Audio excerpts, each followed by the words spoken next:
In the frigid wilderness of Alaska, a hunter stalked his prey. But this was no ordinary hunter, and these were no ordinary hunts. He gripped his rifle tightly, ready to shoot. The rustle of leaves ahead made his heart race. As he edged closer, the figure before him emerged from the shadows, not an animal, but a woman. Every glance over her shoulder revealed the relentless hunter closing in. She had to keep running, had to believe she could escape. This was the twisted world of Robert Hansen, the man who turned the Alaskan frontier into his personal hunting ground. Known as the Butcher Baker, Hansen led a double life. By day, he was a mild-mannered baker, beloved by his community in Anchorage. By night, he was a predator, a man whose brutal crimes would shock and terrify the nation. What drove an ordinary baker to become a monster? And how could his victims find themselves in this deadly game? Robert Hansen's reign of terror began in the early 1970s. Celia Beth Van Zanten, an 18-year-old, was one of Hansen's earliest known victims. Beth, as she was known, was at home with two of her three older brothers on December 22, 1971. At 8:30 p.m., she left her house and walked to a nearby supermarket, but never returned. Hansen offered her a ride, and she, thinking he was just another harmless local, accepted. Her body was found 3 days later in Chugach State Park. She had been restrained and sexually assaulted and then attacked with a knife. She was dumped into a deep ravine in the icy wilderness, still alive, where she died from exposure. She tried but couldn't climb up the slope because of her bindings. Her body was found on December 25th. Soon, other young women began to disappear. The families of these women were left to grapple with unimaginable grief and unanswered questions. They clung to the hope that their daughters and sisters might return. Megan Emmerich, 17 years old, vanished on July 7, 1973, in Seward, Alaska. She was last seen leaving a dorm laundry room while attending the Seward Skill Center. Megan left behind all of her personal items, including her identification. Hansen abducted Megan, took her to a remote cabin only accessible by boat, then killed and buried her. Her roommate searched for her for 3 days and then called the police. Megan's body has never been found. Every serial killer we've covered on our channel True Crime Case Files had their own modus operandi. Hansen's method was terrifyingly consistent. He would pick up a woman in his car and abduct his victim at gunpoint, drive them to his home or a remote cabin in the Nick River area where he sexually assaulted them, and then released them into the wilderness, giving them a brief, horrific chance to escape. He would then hunt them down like wild game, deriving twisted pleasure from their fear and desperation. On July 5, 1975, 22-year-old Mary Kathleen Thill disappeared from Seward. While her husband was working on the Trans-Alaska Pipeline, a friend drove her into town and dropped her off at a local bakery where Hansen worked. Hansen killed her and discarded her body in Resurrection Bay. Her body was never recovered. The pattern of Hansen's crimes painted a chilling picture of a methodical and cold-blooded killer. His ability to blend into society and avoid capture for many years made him a uniquely dangerous predator. Hansen opened his own bakery in Anchorage and became a respected member of the community. He had all the appearances of a hard-working, devoted family man, which allowed him to hide his sinister side. This duality made his crimes even more shocking. In the summer of 1980, the remains of a woman's body were discovered by electric workers repairing a power line outside Eagle River. She was a white brunette in her 20s. Her body had already been largely consumed by wildlife when it was found in a shallow grave near Eklutna Lake Road. The investigating officer nicknamed her Eklutna Annie. She was believed to be Hansen's first murder victim. The girl tried to escape from his car, and Hansen attacked her in the back with a knife. Police made Eklutna Annie's facial reconstruction, but her identity remains unknown. Hansen's calculated approach and the remote Alaskan wilderness provided the perfect cover for his gruesome acts. On May 19, 1980, Joanna Messina, a 24-year-old topless dancer, went out to dinner with Hansen. Initially, this started like a typical date. However, Joanna had to leave because she had a job call at the cannery the next day and needed to return. Trained as a dental assistant, Joanna was alone and broke. She asked Hansen for money, and that classified her as a sex worker in his mind. He drove her to a remote area where he shot her and her dog and buried her body in a gravel pit near Seward. Her body was found on July 8, 1980. The prime suspect in her death was a Seward veterinarian for whom Joanna had worked. When questioned by troopers, the vet denied knowing Joanna, causing him to fail a polygraph test. Eventually, the vet confessed. He admitted to his affair with Joanna, despite being married, and explained that his earlier denial was due to his infidelity. The victims of Robert Hansen were often vulnerable young women, many of them sex workers or runaways. Many had come to Anchorage seeking new opportunities or escaping difficult circumstances. These women were more accessible and were overlooked by society, making them easy targets. Their disappearances went largely unnoticed, buried under the guise of transient lifestyles. However, his earliest victims were between 16 and 19 years old and weren't sex workers. Hansen, with his unassuming appearance and gentle demeanor, was the perfect predator. He would approach his victims with the promise of money for sex or just a ride, luring them into a false sense of security. Roxanne Eastland, 24 years old, disappeared on June 28, 1980. She had been living at the Budget Motel in Anchorage with her boyfriend. Roxanne had a difficult life and struggled with personal demons, but she was trying to find stability. She was last seen meeting an unidentified man downtown. Her encounter with Hansen began like many others. He approached her with the guise of needing company, offering her a ride. Hansen tried to get his victims as scared and helpless as possible. After pulling out a gun in the car, he said, "If you do exactly what I tell you, you're not going to get hurt. You're just going to count this off as a bad experience and be a little more careful next time who you are going to proposition or go out with." Roxanne's body has never been found. Hansen tried to terrify the girls before kidnapping them to ensure everything went smoothly and he wouldn't encounter any problems. He said, "I purposely drove 10 miles an hour slower than the speed limit any place I had to go, and that's one thing that really petrified me that something would go wrong." Before picking up a girl, he would check his car over from one end to the other. He remarked, "I was always petrified that something was going to happen to the car, and for some reason or another, I was going to have a mechanical failure, that I was going to be forced to stop along the road, and then what would I do?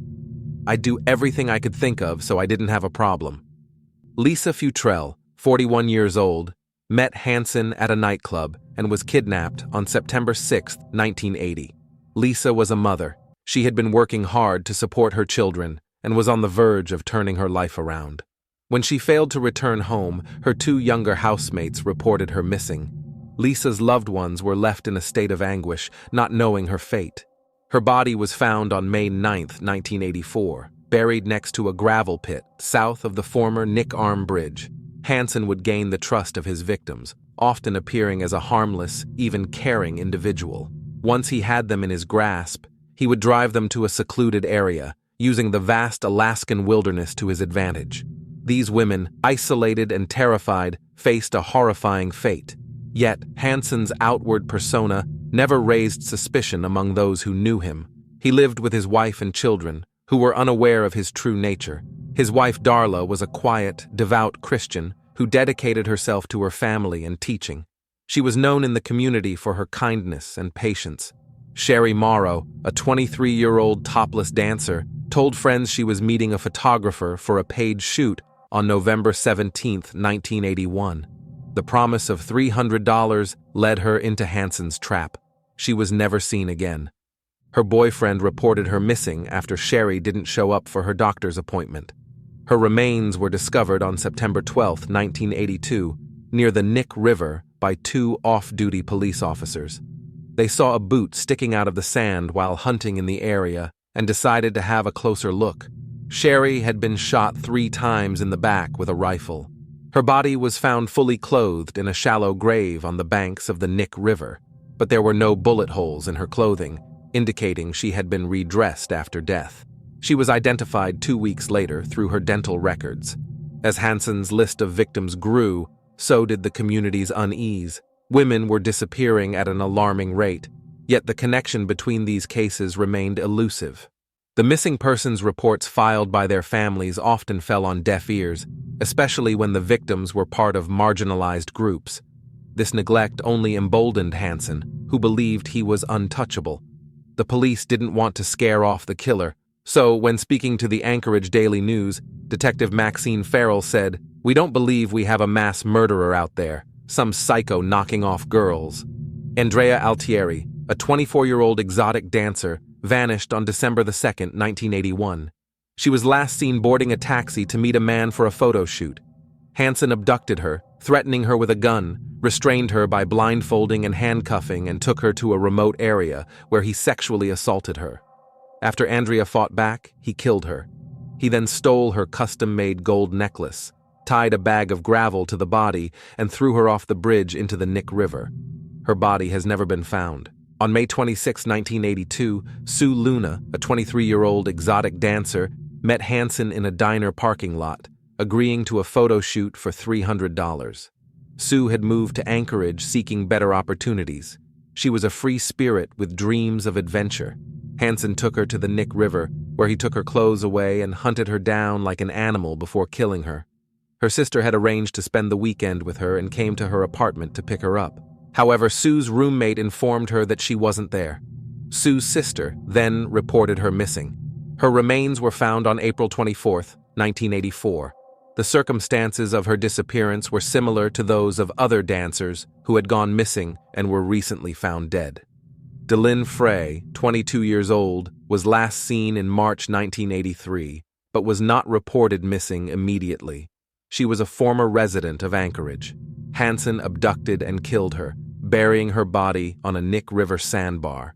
Her remains were discovered by a pilot trying out new tires on August 20, 1985. She was buried as Jane Doe and was identified only in 1989 when an Alaska state trooper recognized her jewelry in a case file photo. Angela Federn, 24 years old, was last seen in February 1983. She was a nightclub dancer who had come to Anchorage with dreams of a fresh start. Hansen's offer of assistance led her into a deadly encounter. He kidnapped and murdered her, and her body was found on April 26, 1984, near Figure 8 Lake. Angela's mother was inconsolable. Her sister, aware of Angela's lifestyle, had pleaded with her to leave the streets. However, they felt powerless against the drugs that pushed Angela into being a sex worker. Her mother remarked, "That was the life she chose. Angie just couldn't find it in herself to go out and get a thinking job. She did the best she could." Angela had promised to return home after one last trip to Anchorage, but she never made it back. Her mother said, "I was prepared for it. I knew something was wrong when she stopped calling last year." In a way, there's some relief. You wonder what happened to them until you know for sure. Tamara Peterson, 20 years old, disappeared on August 7, 1982. Tamara was known for her adventurous spirit and her love for life. She had moved to Anchorage to explore new opportunities and had quickly made friends. Hansen offered her money to pose for photographs. Her body was found on April 29, 1984, a mile and a half from the old Nick Bridge. Tamara's stepfather experienced deep grief and anger at the police. If the killer had been arrested earlier, Tamara might still be alive. The community's growing fear and the increasing number of missing persons reports demanded urgent attention. However, connecting these cases and uncovering the truth behind the disappearances required more than just routine police work. It required a breakthrough. On June 13, 1983, Hansen offered $200 to 17-year-old Cindy Paulson for sexual services. Initially, he really seemed like a pretty good guy to her. She refused to go to his home, and he invited her to his car. In the car, he pulled out a gun and drove her to his home where he sexually assaulted and tortured her. She was chained by the neck in his basement. Hansen took all her money and jewelry. His wife and children were on vacation in Europe. After 5 hours, Hansen drove Cindy to Merrill Field Airport, preparing to take her to his remote cabin by plane. Cindy was lying down in the back seat with a cover over her. Hansen promised to bring Cindy back, but she knew that she wasn't going to come back and that he was going to kill her. When he was busy loading his cockpit with his back turned, Cindy managed to escape. She crawled out of the back seat of the car, leaving her sneakers inside as evidence, and ran. Hansen panicked and pursued her, but Cindy, running for her life, made it to Fifth Avenue and was able to signal a passing truck for help. The driver picked her up and later reported the incident to the police. The police officers found the girl in the Big Timber Motel. She was still handcuffed. The investigation into Robert Hansen's horrific crimes began. Cindy Paulson's testimony was crucial. She described in chilling detail how a man who introduced himself as Bob had kidnapped her and subjected her to unspeakable abuses. She identified the make and color of the plane, as well as its tail number. The plane belonged to Robert Hansen, who lived on Old Harbor Road. Cindy described Hansen's physical appearance, his home in an upper-class area, and the terrifying events she endured. This was the first substantial lead that law enforcement needed. Cindy's bravery in coming forward provided a critical turning point in the investigation. Hansen was outraged and denied everything. He claimed he had never met her and remarked that it's impossible to sexually assault a sex worker. Anchorage police were initially skeptical, but Cindy's detailed description of Hansen's house, including the hidden torture chamber, led them to investigate further. She described the bearskin rug, the mounted trophies, and the hidden space in his basement where he kept his tools of torture. A security guard at Merrill Field had noted the license plate of Hansen's car on the night of Cindy's escape, providing a critical lead. Detective Glenn Floethy, a seasoned investigator with the Alaska State Troopers, took on the case. Floethy was known for his meticulous approach and unwavering dedication. Floethy also coordinated with the FBI, leveraging their resources and expertise to profile the killer and predict his next moves.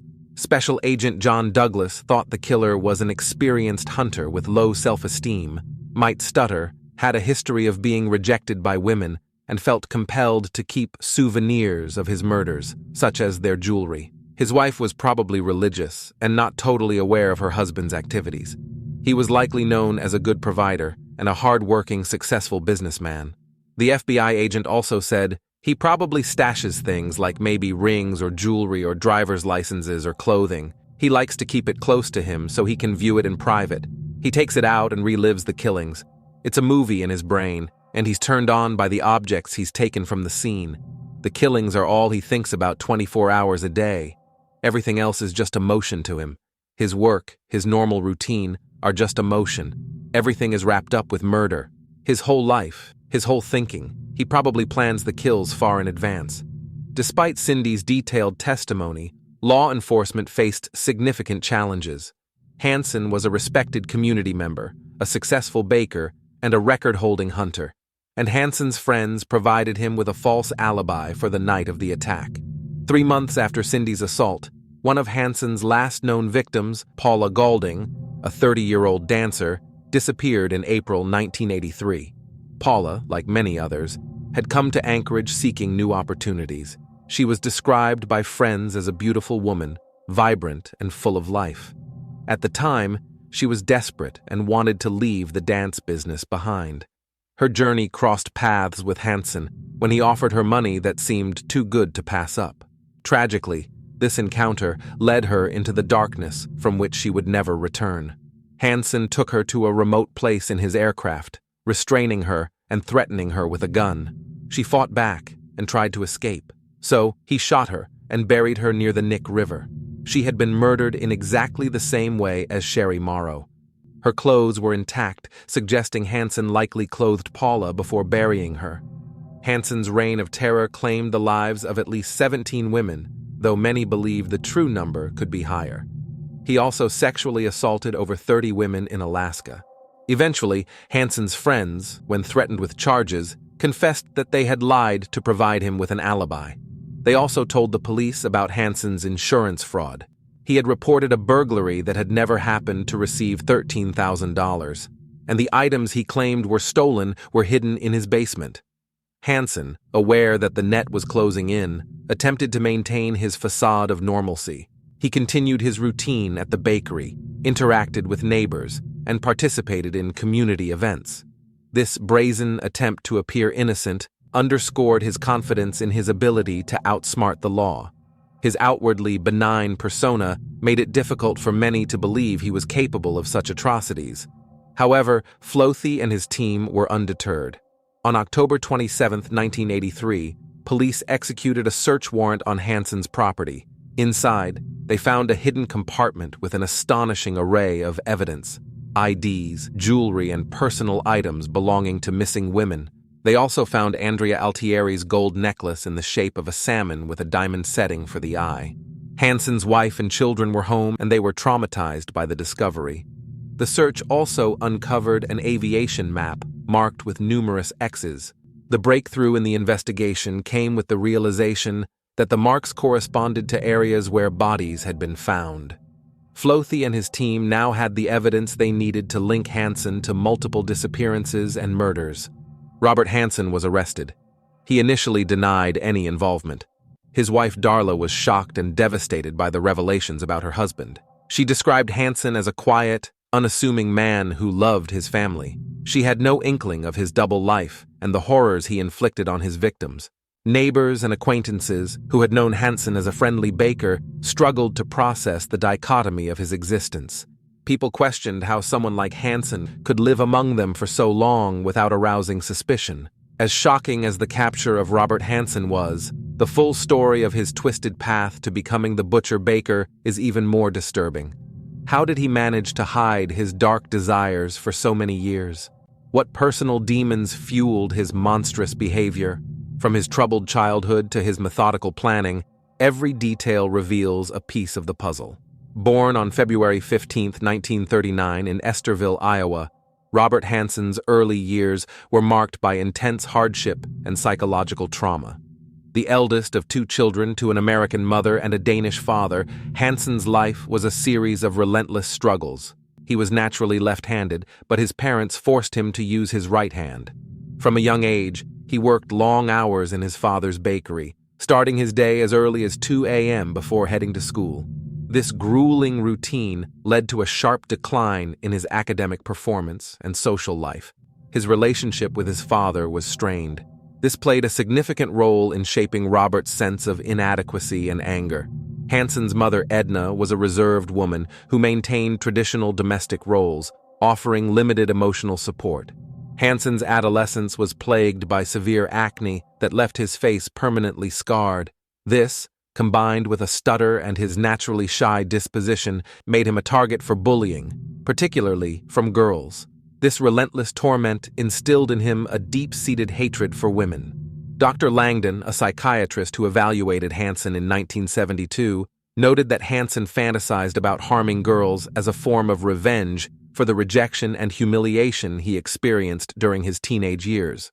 Dr. Langdon diagnosed Hansen with a compulsive personality disorder and suspected periodic schizophrenic episodes. He highlighted that Hansen's mental illness would be extremely difficult to treat successfully. Later evaluations, such as those by Dr. Robert McMahon, indicated that Hansen should always be under medical supervision due to his bipolar disorder and manic depression. As Hansen grew older, his frustration and anger began to manifest in troubling ways, feeding a desire for revenge and dominance. Despite his difficulties, Hansen managed to graduate from high school. He briefly attended college but dropped out after one semester, feeling out of place and overwhelmed. He joined the U.S. Army Reserves, hoping to find structure and purpose, but his service was unremarkable and did little to quell his inner turmoil. Later, he worked as an assistant drill instructor at a police academy. He met a younger woman and married her. In 1960, driven by a desire for revenge against his community that had ostracized him, Hansen set fire to a school bus garage in Pocahontas, Iowa. This act of arson resulted in serving 20 months of a 3-year prison sentence after a friend turned him in. His wife was ashamed and divorced him shortly after his incarceration. A prison psychiatrist described Hansen as having an infantile personality, highlighting his obsession with revenge against those he perceived had wronged him. However, his ability to mask his true feelings led to a diagnosis that did not fully capture the extent of his psychological disturbance. In the following years, Hansen was incarcerated several times for petty theft. These crimes, though seemingly minor at the time, were early indicators of his capacity for violence and his disdain for societal rules. Upon his release, Hansen tried to rebuild his life. He found solace in solitary activities, particularly hunting. His father introduced him to hunting at a young age, and it quickly became an obsession. In the wilderness, Hansen discovered a sense of control and power that he lacked in his social interactions. This need for control was a compensatory mechanism for the powerlessness he felt during his formative years. The precision and patience required in hunting gave him a sense of accomplishment and mastery. However, this passion later took on a more sinister dimension. His deep understanding of the Alaskan wilderness allowed him to commit his crimes with a terrifying level of precision. This knowledge, coupled with his ability to present a harmless exterior, made him an exceptionally dangerous individual. Seeking a fresh start, Hansen moved to Anchorage, Alaska in 1967. He hoped that the remote, rugged environment would offer him new opportunities and a chance to escape his past. In Anchorage, he opened a small bakery, which quickly became successful. He participated in local activities and attended church regularly. He had remarried in 1963, and he and his wife Darla had 2 children. To Darla, Hansen seemed to be a loving husband and father, a man who had left his troubled past behind. She believed in her husband's capacity for goodness, even as she noticed his odd behaviors and frequent absences, and supported him unconditionally. Darla's belief in her husband and her dedication to their family provided Hansen with the perfect cover for his darker impulses. During this time, Hansen's behavior started to exhibit disturbing patterns. He would frequent strip clubs and seedy bars in Anchorage, often seeking the company of sex workers. His encounters with these women were marked by a growing sense of entitlement and aggression. He carefully selected his victims, often those who were marginalized. Once in his grasp, Hansen's true nature emerged, revealing the depths of his cruelty. In December 1971, Hansen was apprehended twice. First for abducting and trying to sexually assault an unidentified housewife, and later for sexually assaulting an unidentified sex worker. He pleaded no contest to the assault with a deadly weapon charge in the first case. The charge related to the sex worker was dismissed as part of a plea deal. Hansen received a 5-year prison sentence. After serving 6 months, he was transferred to a work release program and subsequently released to a halfway house. In 1976, Hansen was apprehended for stealing a chainsaw from a Fred Meyer store in Anchorage. He was sentenced to 5 years in prison and mandated to undergo psychiatric treatment for his bipolar disorder. Hansen was also a certified kleptomaniac. He enjoyed stealing and said it felt really good. The Alaska Supreme Court later reduced his sentence, leading to his release after 1 year. During his hunting trips, Hansen began to fantasize about exerting control over other people, particularly women. In 1972, his first killings began 3 days after his sexual assault of a sex worker for which he had been incarcerated. Despite his public persona as a mild-mannered baker and family man, Hansen's predatory nature was well hidden. He meticulously planned his crimes, using his plane to fly victims to remote areas and saying to the frightened girls, "If something goes wrong up here, it's gonna be your fault." He explained that escape attempts were betrayals. The loss of control over his victims made him extremely angry, and to regain control and punish them, he would hunt the women like animals. Dr. Al Carlisle, a forensic psychologist, analyzed Hansen's behavior and noted, Hansen's lack of empathy and his narcissistic personality made it easy for him to dehumanize his victims, viewing them as mere objects to fulfill his twisted fantasies. Dr. Catherine Ramsland, a criminologist, stated, "Dehumanization is a common trait among serial killers. It allows them to commit their crimes without the burden of guilt." Hansen's trial began in 1984, bringing hope that the long nightmare of disappearances and fear would finally come to an end. After an FBI forensic lab linked the shell casings found near the victims to the hunting rifle discovered in Hansen's house, he agreed to a plea bargain. Hansen was only charged with the murders of 4 women: Sherry Morrow, Joanna Messina, Eklutna Annie, and Paula Galding. He was also charged with the kidnapping and sexual assault of Cindy Paulson. He agreed to give details about his victims. He also showed the police 15 of his burial sites, but refused to disclose the rest of them. He showed little remorse for his actions, often referring to his victims as less than human. He said, "I'm not saying that I hate all women, I don't. Quite to the contrary. I guess in my own mind what I'm classifying is a good woman, not a sex worker. I'd do everything in my power, any way, shape, or form, to do anything for her and to see that no harm ever came to her. But I guess sex workers are women I'm putting down as lower than myself. The only woman Hansen expressed some regret about was Joanna Messina. He said, "There was only one time it went bad. Maybe she was desperate. That one, I've had an awful lot of second thoughts about." On February 27, 1984, Robert Hansen was sentenced to 461 years in prison without the possibility of parole. Later, Hansen was transferred to the maximum security facility at the Spring Creek Correctional Center in Seward, Alaska. Hansen was kept in isolation due to the nature of his crimes, which made him a target for other inmates. In prison, his health began to decline. He spent his final years in a medical facility within the prison system. After 2 years of harassment, Hansen's wife filed for divorce. She and their 2 children left Alaska for good.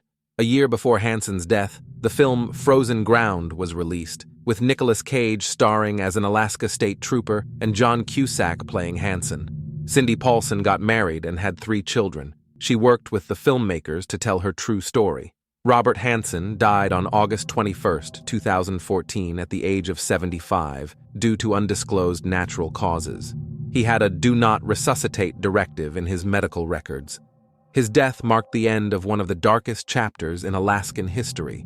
For many, it brought a sense of closure, knowing that Hansen would never harm another soul.